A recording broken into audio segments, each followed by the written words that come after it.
Imagine spending over $50,000 on a pickup truck that leaves you stranded before 60,000 kilometers. A truck that millions buy every year thinking it's the best just because it tops the sales charts. Today I'm going to tell you what nobody says about the Ford F-150. From engines that fail prematurely to recalls that could put you in danger. Is it really worth buying a Ford in 2025? Or is it better to go with the quiet reliability of Toyota? Stick around until the end, because this decision could cost you a lot more than just money. The Ford F-150 is an icon in the United States. You see it on ranches, in cities, on construction sites, and even in luxury neighborhoods. It's a symbol of hard work and American status. But behind that image of power and tradition, there's a less glamorous story. Millions of people buy this pickup every year without knowing about the mechanical problems that have plagued entire generations of its models. And we're not just talking about minor issues. We're talking about transmissions that fail before 63,000 kilometers, four-wheel drive systems that break down when you need them most, and engines that have been labeled as real ticking time bombs. So, how does it keep being the bestseller? This is where the real deception behind its success comes in. The F-150 has managed to position itself not just as a truck, but as a legend of American culture. Because yes, Ford knows how to sell, knows how to stir up emotions, and knows how to hide its weak points very well under mountains of sales statistics, patriotic commercials, and eye-catching dealership offers. But when the music stops and you're left alone with the vehicle, that's when you start to notice the cracks. One of the reasons the F-150 has been so popular for years is its variety of engines. Engines that promise power, versatility, and reliability. But not all of them have lived up to that promise. One of the most criticized, and rightfully so, is the Triton V8 engine, especially in models from 2004 to 2010. What seemed like an engineering gem turned out to be a constant source of costly, silent, and exasperating problems. But it's not just the Triton. More recent models, including some from 2021, have also shown serious transmission issues. In many cases, these failures occur before 63,000 kilometers, an alarming figure considering that many drivers are just finishing paying off the vehicle when the headaches begin. You'd think that a vehicle of this price and category would come with a bulletproof warranty, but the reality is that, when problems arise, the warranty often doesn't cover all of the damages. And this is where many people start to consider other options. Because while at Ford they tell you, it's normal, just minor issues, with brands like Toyota, and especially with its rival pickup, the Toyota Tundra, reports of serious engine failures are significantly lower. In fact, some Toyota engines have been rated as the most reliable in the industry for consecutive years. Many owners have reported serious electronic failures, especially in recent models. One of the most concerning issues is the loss of communication between electronic modules, as if the truck stopped understanding itself. The result? Dashboard lights flashing randomly, backup sensors failing, phantom system alerts, and in some cases, the vehicle shutting off while in motion. Now, let's add another critical technical problem to this: the four-wheel drive system, the one that's supposed to give you confidence on tough roads, has also failed. And the most serious part of all this is that we're not just talking about comfort or convenience, we're talking about safety, about that peace of mind you expect to feel when you're driving your family, towing a load, or just getting around the city. A pickup truck that loses control of its systems isn't just uncomfortable, it's a constant risk. On the other hand, the Toyota Tundra, its natural rival, also features advanced technology, but you rarely hear reports of this level of electronic failures or loss of control. And in the end, that's what makes the difference between a vehicle you can trust and one where you're always waiting to see what the next problem will be. The Ford F-150 isn't just a pickup, it's a beast, and for many, that's part of its appeal. Its presence is commanding, its design is dazzling, and its height makes you feel invincible. But when the initial excitement fades and you have to deal with it day in and day out in the city, the story changes. One of the main problems reported by urban F-150 owners is its massive size. This truck, originally designed for heavy-duty work, construction sites, and long rural journeys, becomes a real headache in urban areas. But the drama doesn't end there. If you decide to take on city traffic in an F-150, you have to be ready for another silent enemy: fuel consumption.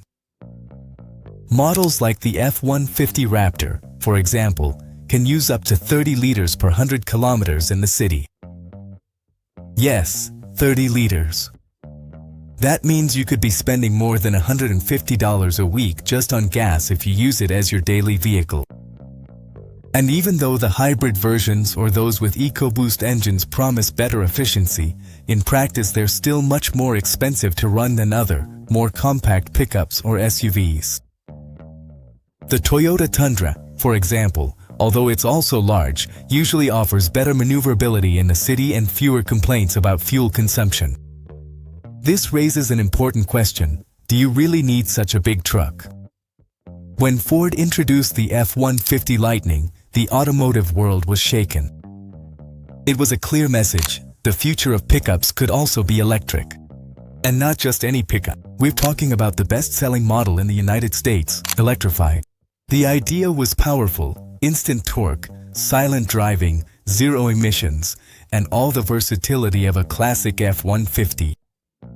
But very soon, reality began to show another side. One of the first serious problems came with a piece of news that did not go unnoticed. More than 29,000 units of the F-150 Lightning were recalled due to a critical failure in the front suspension. But that's not all. One of the main promises of the Lightning was its great range, up to 500 kilometers per full charge, depending on the version.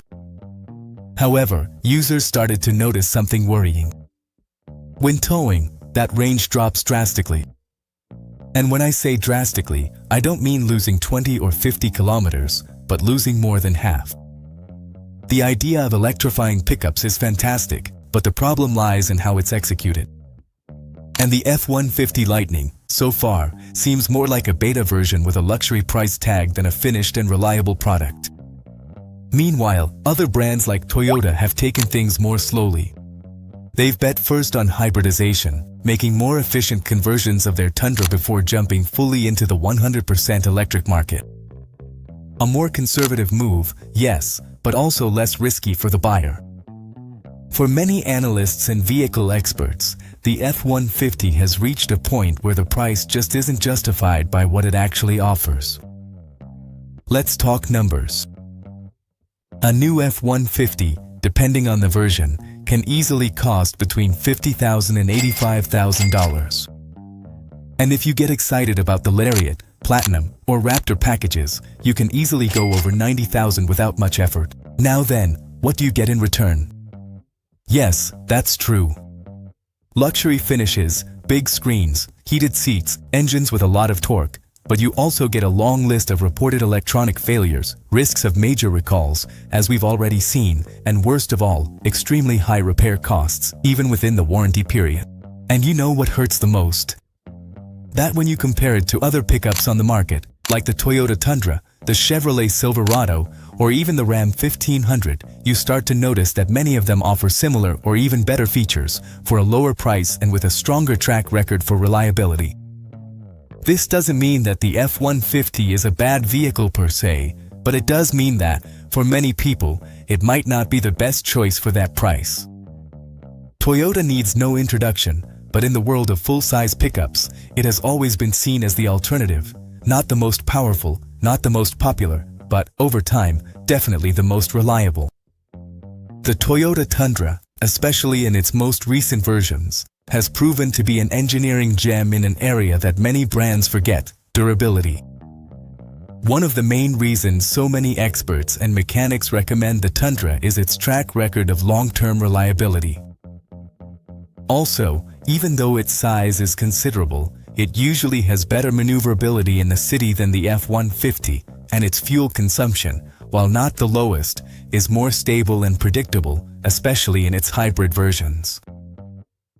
And there's something else. Toyota doesn't inflate the price as much with equipment packages.